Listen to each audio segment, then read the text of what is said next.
October 23, 1944. Before dawn breaks over the Philippine Sea, the water is unnaturally calm. Steel giants move silently through the dark. Battleships, carriers, cruisers, destroyers. Their wakes carve pale scars across black water.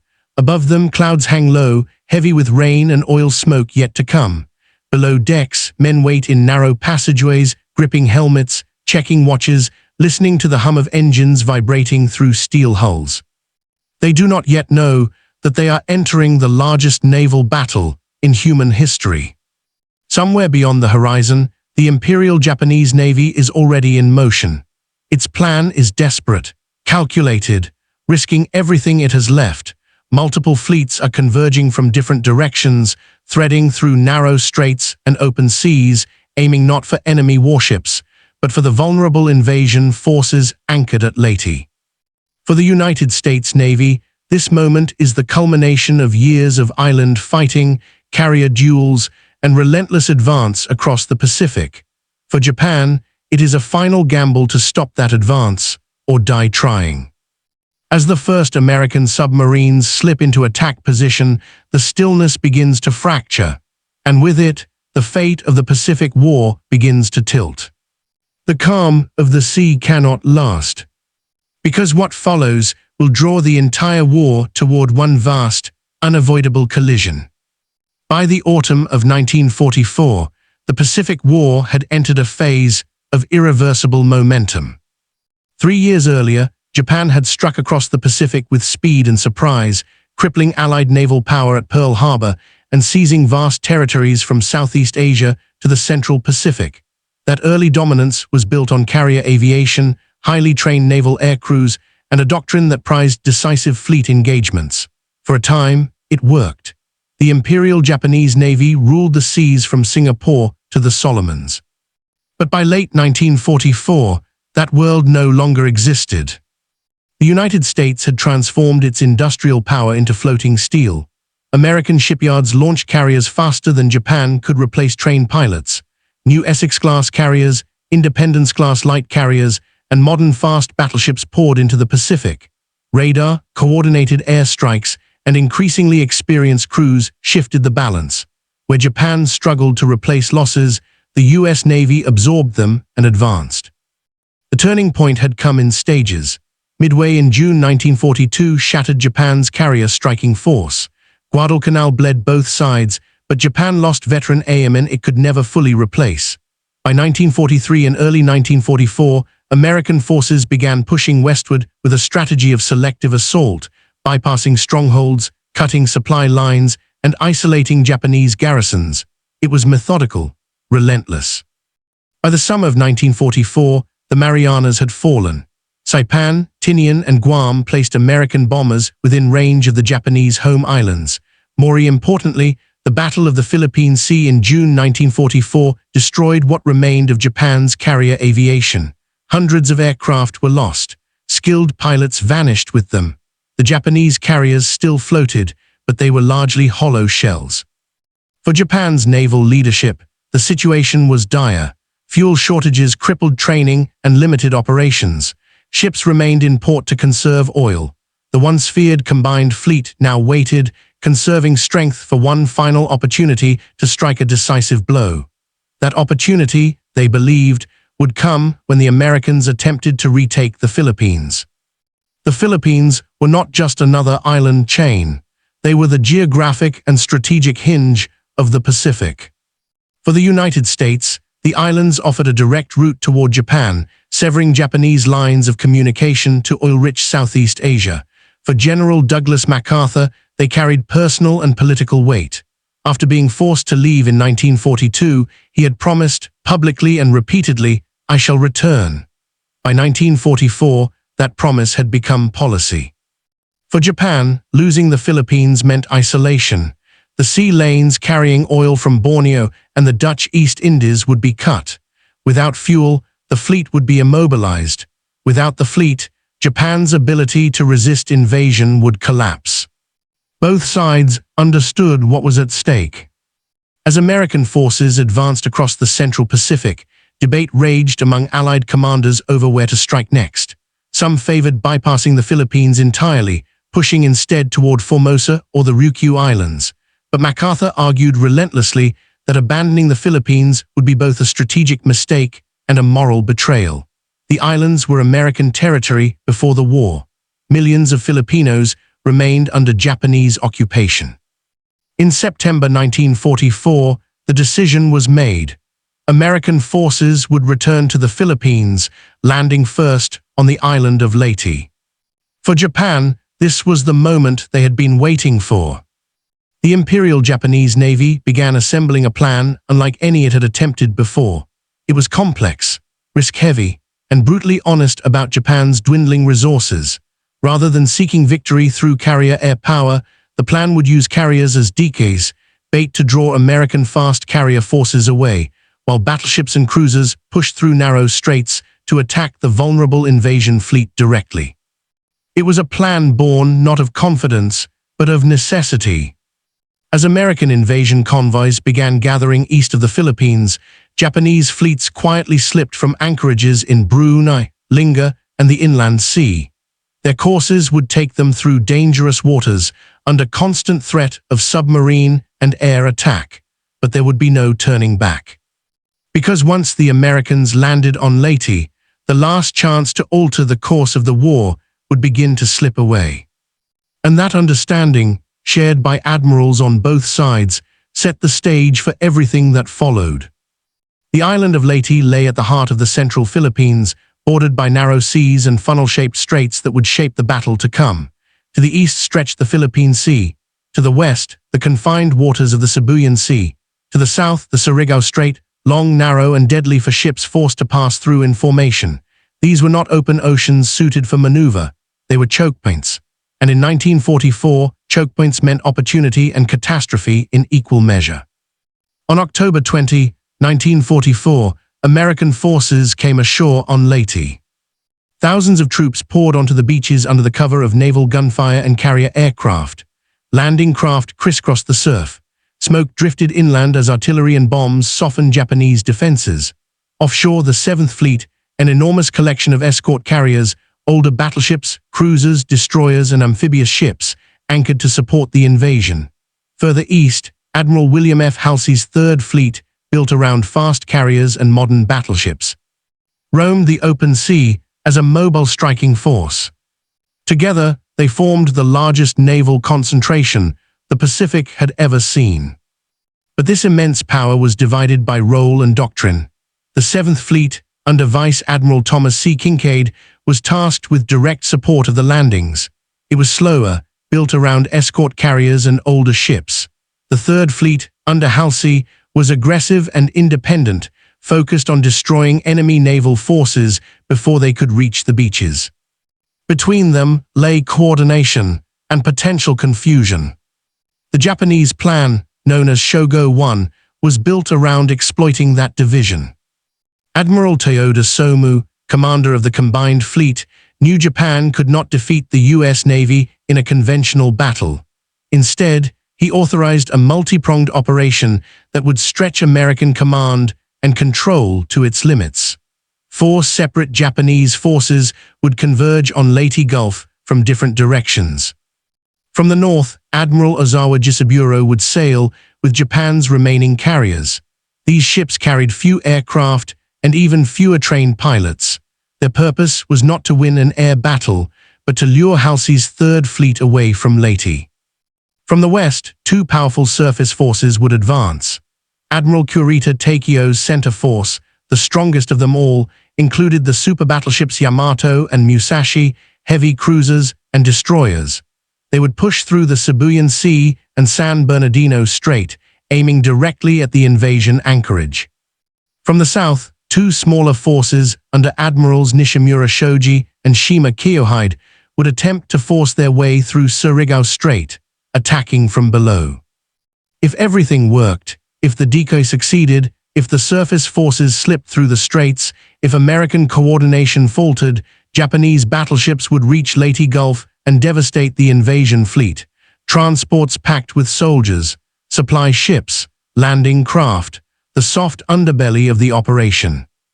It was a plan that depended on timing, sacrifice, and the willingness to lose entire fleets if it meant one chance at decisive damage. For American commanders, the scale of the Japanese response was not yet fully clear. Submarines and reconnaissance aircraft reported enemy movements, but the intent behind them remained uncertain. Were these separate raids, a full-scale counterattack, or a desperate last stand? Meanwhile, the character of naval warfare itself was changing. Aircraft carriers now dominated the battlefield. Battleships, once the unquestioned kings of the sea, had been relegated largely to shore bombardment and escort roles. Yet Leyte Gulf would force both sides to fight across every form of naval combat: submarine ambushes, carrier airstrikes, night surface engagements, and battleship duels, all within the span of a few days. It would not be one battle, but several, unfolding simultaneously across hundreds of miles of ocean. As American soldiers pushed inland on Leyte, unaware of the massive fleets converging around them, Japanese ships pressed forward under radio silence. Fuel reserves were calculated to the last drop. Crews were told that survival was unlikely. The moment Japan had waited for was finally at hand. And as these fleets moved closer, the coming confrontation would not be defined by a single commander or weapon, but by the collision of human judgment, technology, and desperation on a scale the world had never seen. That collision would soon be experienced from multiple angles at once. For the sailors moving toward Leyte Gulf, the scale of the operation was impossible to grasp. Most understood only their immediate world: steel decks, cramped bunks, the smell of fuel and sweat, the constant vibration of engines. Orders came down the chain, precise and unemotional, but beneath them lay a shared awareness that this operation felt different, larger, heavier. American sailors had seen victory accumulate across the Pacific, but Leyte carried a sense of finality. Many believed this would be the battle that broke Japan's ability to fight at sea. Yet confidence did not erase fear. Kamikaze attacks had begun appearing in earlier operations, and rumors spread quickly through mess decks. The enemy, cornered and desperate, was no longer bound by survival. On Japanese ships, the emotional landscape was far darker. Crews sailed knowing fuel shortages made return uncertain. Officers spoke openly about sacrifice. Letters were written and handed over before departure. Sailors were told their duty was not to survive, but to strike. The language of honor replaced the language of strategy. For many, this was not a mission, it was an admission that the war had reached its final chapter. Across both fleets, young men carried the same burdens: exhaustion, loyalty to shipmates, and the silent calculation of odds no one voiced aloud. Leyte Gulf was not a single battlefield, it was a trap built from geography. The Japanese plan exploited narrow waterways that limited maneuver and amplified confusion. The Sibuyan Sea forced ships into predictable paths, vulnerable to air attack. Surigao Strait narrowed fleets into columns, making them ideal targets for torpedoes and crossfire. San Bernardino Strait, wide but exposed, offered a direct route into the American rear if it could be passed undetected. American tactics, by contrast, were built around flexibility and overwhelming air power. Fast carriers operated in task groups, striking at range and repositioning constantly. Escort carriers supported troops, not designed for fleet combat. Battleships were spread across roles, some screening, others held in reserve. The risk lay in coordination. Halsey's Third Fleet was free-roaming, aggressive, and focused on destroying enemy carriers. Kinkaid's Seventh Fleet was anchored to the invasion and assumed that certain straits were covered. These assumptions, never fully clarified, created gaps that Japanese planners hoped to exploit. What emerged was not a clean battle line, but a fractured chessboard where every move created unintended openings. Leyte Gulf forced World War II naval technology into direct confrontation. Radar gave American ships a decisive advantage at night, allowing them to track and engage enemies beyond visual range. Air power dictated movement, forcing fleets to hide by day and move by night. Submarines lurked unseen, able to cripple even the largest warships with a single well-placed salvo. Yet battleships were not obsolete here. Japanese giants like Yamato and Musashi carried guns larger than anything the Americans could field, 18 one-inch cannons capable of firing shells weighing over a ton. Their armor could absorb punishment that would destroy smaller ships. Against aircraft, however, even these monsters were vulnerable. For the Americans, carrier aircraft had become the decisive weapon. Dive bombers, torpedo planes, and fighters worked in coordinated strikes that could dismantle fleets before guns ever came into range. Leyte Gulf would test every system: radar against darkness, armor against bombs, training against exhaustion. And as these human, tactical, and technological forces converged, the first blows were already being prepared. Those blows would soon force commanders on both sides to make irreversible decisions. At Leyte Gulf, no single commander could see the entire battle as it unfolded. Admiral William F. Halsey commanded the U.S. Third Fleet with aggression earned through years of carrier warfare. He believed in offense, in destroying the enemy's striking power before it could threaten American operations. His orders granted him operational freedom, and with that freedom came responsibility for interpretation. Reports arrived fragmented. Contacts appeared, vanished, reappeared. Every decision had to be made without certainty. Vice Admiral Thomas C. Kinkaid, commanding the 7th Fleet, operated under different assumptions. His mission was clear: protect the landings at Leyte. He believed that the northern approaches were guarded by Halsey's fast battleships. Communication between fleets existed, but command authority did not. Each answered to different superiors. Each assumed the other understood the situation as they did. On the Japanese side, leadership was defined by resignation rather than optimism. Admiral Kurita commanded the powerful center force. His responsibility was enormous, and his doubts were well known. Kurita understood the cost. He understood that even success would likely mean annihilation. Yet orders were orders. He would drive his ships forward until they were sunk or the mission was completed. These were not leaders making bold moves toward victory. They were men navigating uncertainty, constrained by doctrine, distance, and imperfect information. For the Imperial Japanese Navy, Leyte Gulf was not about holding territory. It was about altering history. The Shō-Gō plan accepted losses on a scale previously unthinkable. Carriers were deliberately sacrificed as decoys. Surface fleets were sent into waters dominated by enemy air power. The goal was not survival, it was disruption. If the American invasion fleet could be shattered, even briefly, it might force political reconsideration or buy time for Japan's home defenses. Japanese commanders knew their pilots were fewer, their radar inferior, their fuel limited, but they believed in the psychological impact of battleships breaking into Leyte Gulf, firing point-blank into transport ships packed with soldiers and equipment. The image itself was considered a weapon. This mindset marked a shift. Earlier in the war, Japan had sought decisive battles to secure dominance. Now, it sought decisive sacrifice to delay defeat. Leyte Gulf would be the last time the Imperial Japanese Navy attempted to operate as a coordinated fleet.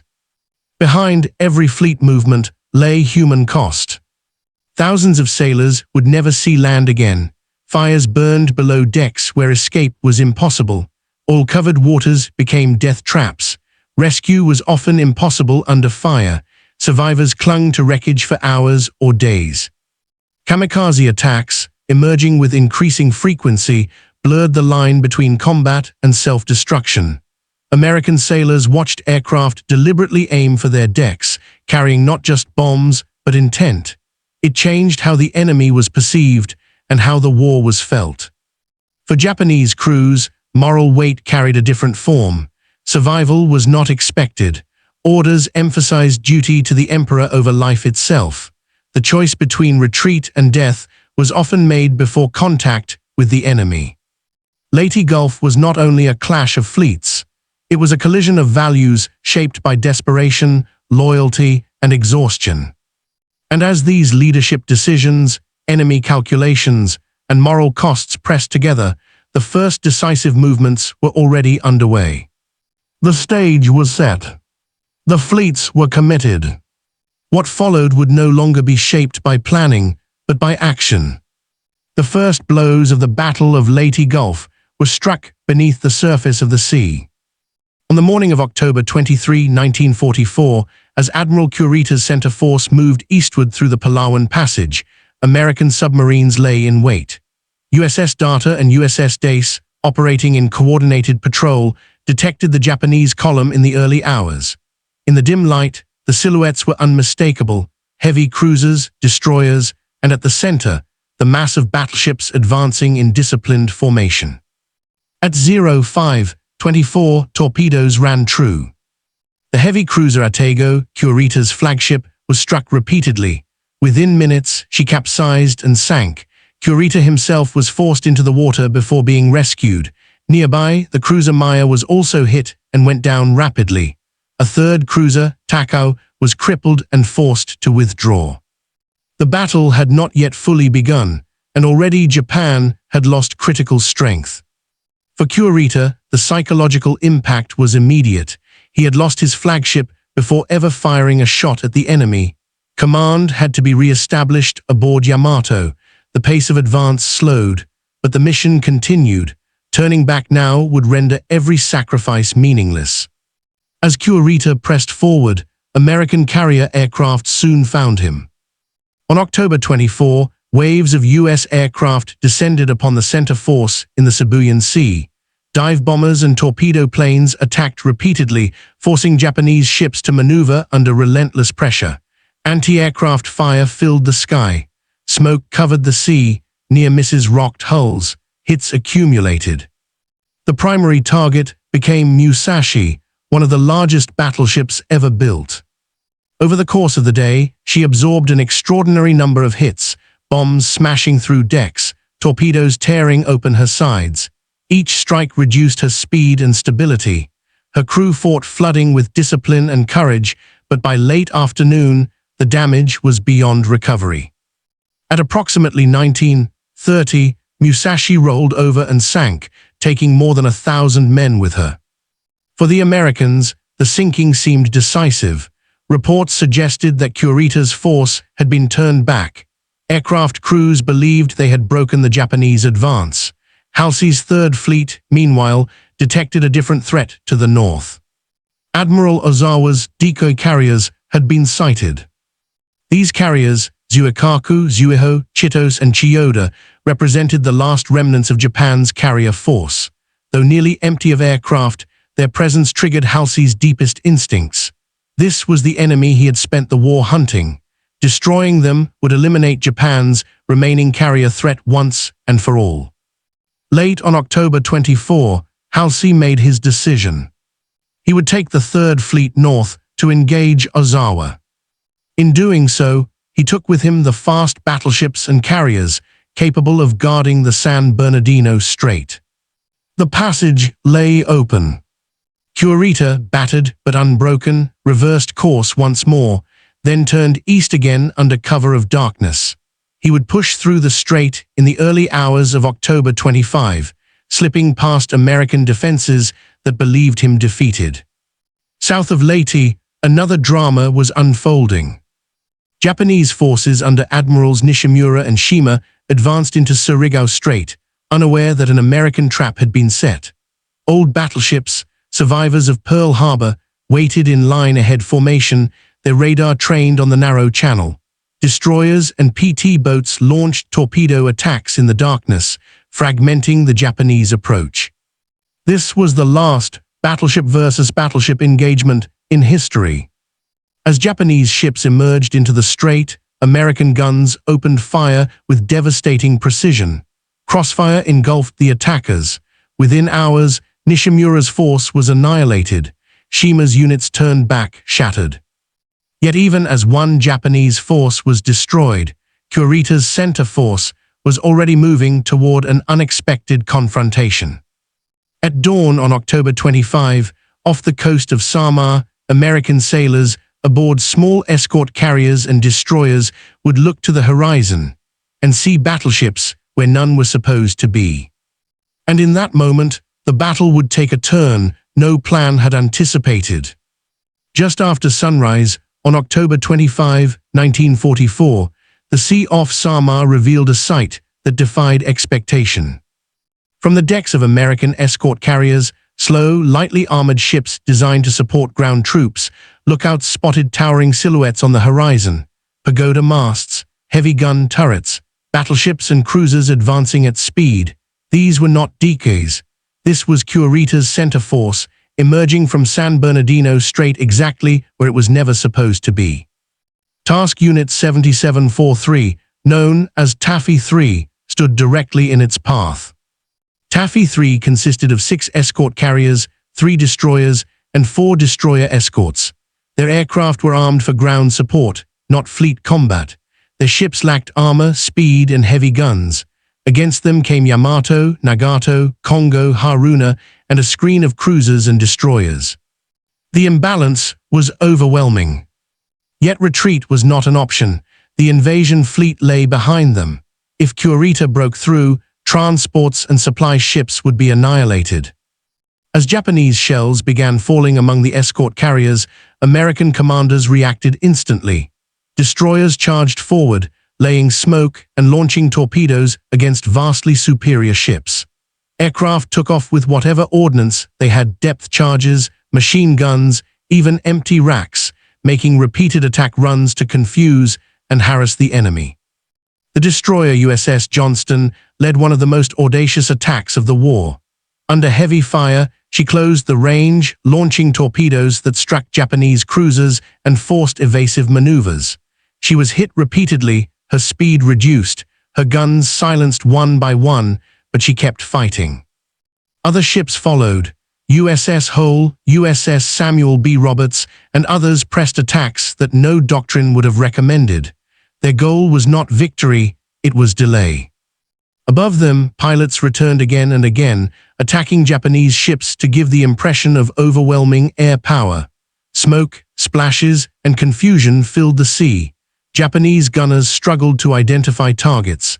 Reports of torpedo hits and air attacks multiplied. For Admiral Kurita, the situation was deteriorating rapidly. He believed he was facing a major American carrier force, not a group of escort carriers. His ships were low on ammunition and fuel. He had already lost heavy cruisers to torpedoes and gunfire. Reports from Surigao Strait confirmed that Southern forces had been destroyed. The decoy carriers to the north were likely already lost. At approximately 0920, Kurita made a decision that would echo through history. He ordered his fleet to withdraw. The order stunned both sides. American sailors watched in disbelief as the massive Japanese force turned away. The greatest opportunity to strike the invasion fleet slipped through Japan's grasp, not because of American firepower alone, but because of confusion, misjudgment, and the cumulative weight of losses. By mid-morning, the battle off Samar was over. American losses were severe, ships had been sunk, hundreds of sailors were dead, but Leyte Gulf was secure. To the north, Halsey's Third Fleet destroyed Ozawa's decoy carriers at Cape Engano. The carrier Zuikaku, last survivor of the Pearl Harbor strike force, was sunk. Japan's carrier aviation, already hollow, ceased to exist as an effective weapon. Across 4 days, from October 23 to October 26, the Battle of Leyte Gulf had unfolded across multiple seas, involving hundreds of ships and aircraft. It had included submarine ambushes, carrier strikes, night battles, and surface duels. No single commander had controlled it. No single engagement defined it. Yet the outcome was unmistakable.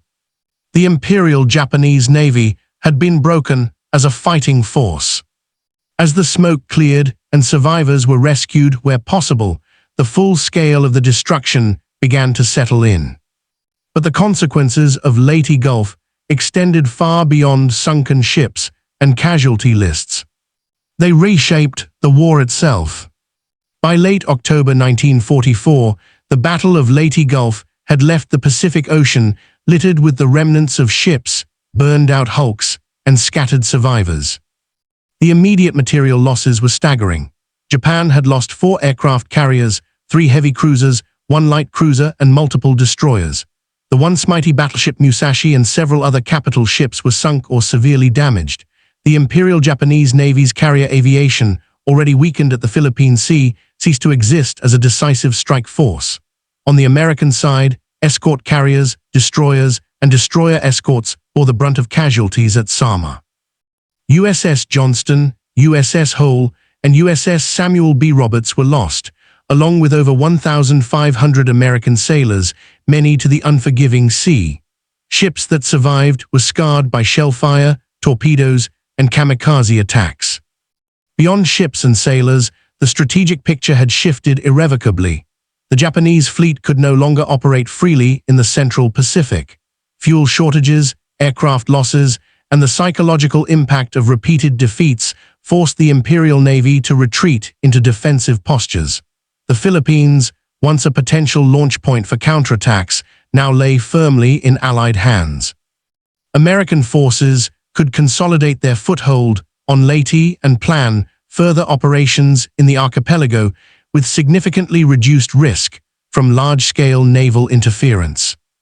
On the human level, the battle tested endurance, courage, and improvisation. Sailors on both sides operated under conditions of extreme stress, limited information, and the constant threat of death. Heroism was abundant yet often tragic. Taffy 3's destroyers and escort carriers demonstrated how skill, audacity, and improvisation could offset overwhelming enemy firepower. Japanese crews, meanwhile, followed orders despite knowing the almost certain cost of life. This collision of human will against mechanical and tactical realities created the defining drama of Leyte Gulf. The battle also underscored the evolving nature of naval warfare. Carriers had proven once again that air power dictated outcomes over traditional battleship duels. Yet battleship guns, torpedoes, and night engagements were still relevant, especially in confined waters. Commanders learned that intelligence, communication, and coordination could determine survival as much as sheer firepower. Finally, Leyte Gulf had a psychological effect on both sides. For the United States, it confirmed the momentum of the Pacific Campaign. Japan was no longer capable of launching decisive offensive operations. For Japan, the bitter realization that their surface fleet was effectively neutralized led to a shift toward kamikaze tactics and desperate defensive strategies in the months that followed. And yet, amid the devastation, the human stories continued. Rescue operations, acts of valor, and the quiet resilience of sailors facing an uncertain sea. These stories would define not only the legacy of Leyte Gulf, but the enduring understanding of the human cost of naval warfare. The stage was now set for analyzing the broader consequences, how the outcome reshaped strategy, morale, and the future of the Pacific War. In the weeks following Leyte Gulf, the full impact of the battle became clear. Japan's capacity to wage conventional naval war had been shattered. No longer could its fleet assemble in strength for decisive operations. Fuel shortages, irrecoverable losses of ships and trained air crews, and the psychological toll of repeated defeat left the Imperial Japanese Navy confined largely to defensive operations near home waters. The strategic initiative now belonged entirely to the United States. American forces, meanwhile, solidified their control over Leyte. The invasion succeeded with the majority of troops and supplies intact, allowing the consolidation of positions and preparation for further assaults in the Philippines. General MacArthur's long-awaited return had been secured, not just symbolically, but materially, enabling a springboard for future operations in Luzon and beyond. Leyte Gulf also reshaped naval doctrine. The battle demonstrated the lethal combination of air power, radar-guided detection, and aggressive small-ship tactics. Taffy 3's actions off Samar became case studies in courage under overwhelming odds, highlighting how smaller, more maneuverable ships could disrupt the advance of superior forces.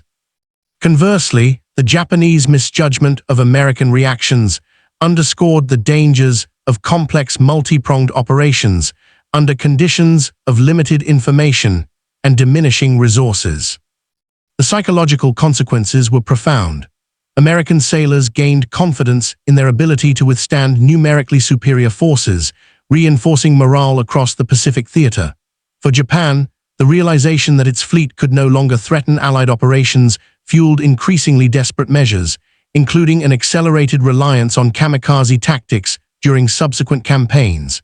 It marked a shift from offensive naval doctrine to defensive, survival-based strategy.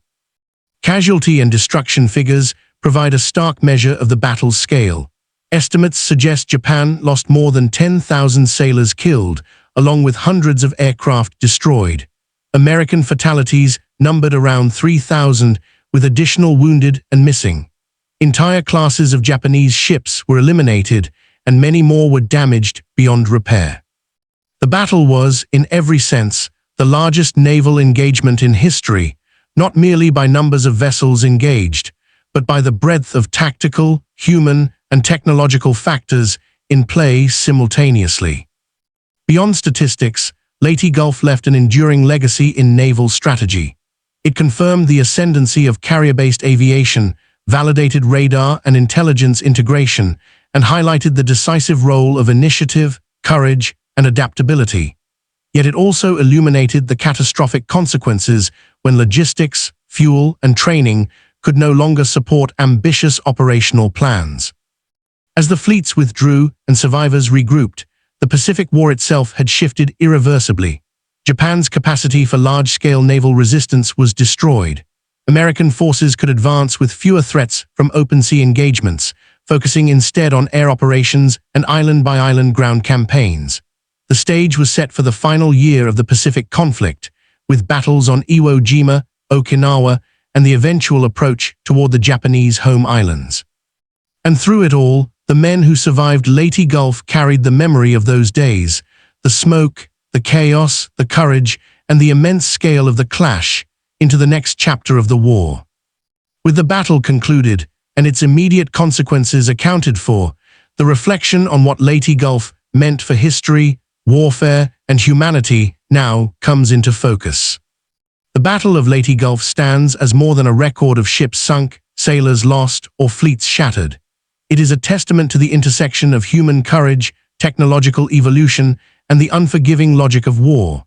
In its 4 days, the Pacific became a crucible where the last great surface engagement of history unfolded, a clash in which both planning and improvisation were tested to their limits.